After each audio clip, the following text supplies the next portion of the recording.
मी आठवण करून दिली की अगदी याच्या शेजारचा जो A10 बंगला आहे तिथे या पक्षाचा खरं म्हणजे जन्म झाला.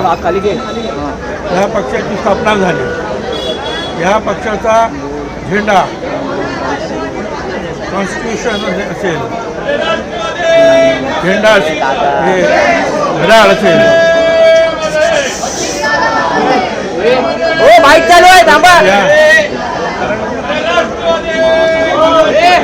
तर या सगळ्याचं जे आहे ते काम सगळं इथेच झालं.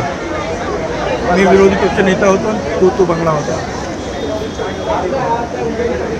तर त्यानंतरचे जे स्थित्यंतर जे आहेत 27 वर्षाची ती एक चित्रपटासारखी डोळ्यासमोर ती त्यावेळेला पवार साहेबांनी घेतलेले कष्ट, जिल्हाध्यक्षसुद्धा निर्माण त्यांची पदस्थापना झाली नव्हती. अचानक निवडणूक लागली. त्यावेळेला पवारसाहेब आणि मग एकीकडे पक्षाची जी आहे संघटना स्थापन करणं आणि दुसरीकडे उमेदवार ठरवणं आणि उमेदवारांचा प्रचार, हे सगळं आठवलं. त्यातून हा पक्ष जो आहे हा राज्यामध्ये सुद्धा सत्तेवर आला. अर्ध सत्ता असेल म्हणा मुख्यमंत्री. त्याचबरोबर दिल्लीमध्ये सुद्धा पवारसाहेबांनी तर मंत्र्याच्या रूपानं दिल्लीमध्ये सुद्धा मंत्रिमंडळामध्ये समावेश.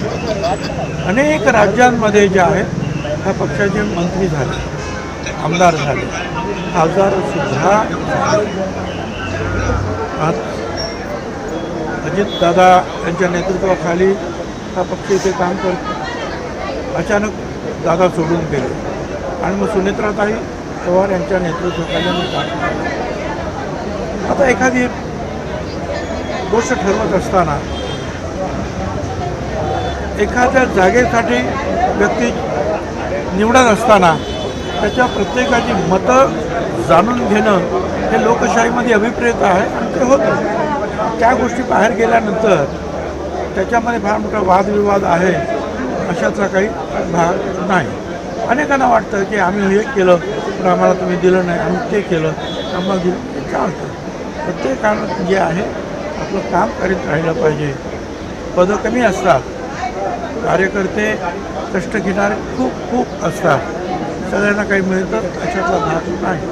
पण पक्ष जो आहे प्रत्येकाला न्याय देण्याचा प्रयत्न मात्र आज ना उद्या ना परवा हा करतच असतो. म्हणून सगळ्यांनी जे आहे एकजुटीनं काम करावं एवढंच त्या प्रसंगी मी सांगतो.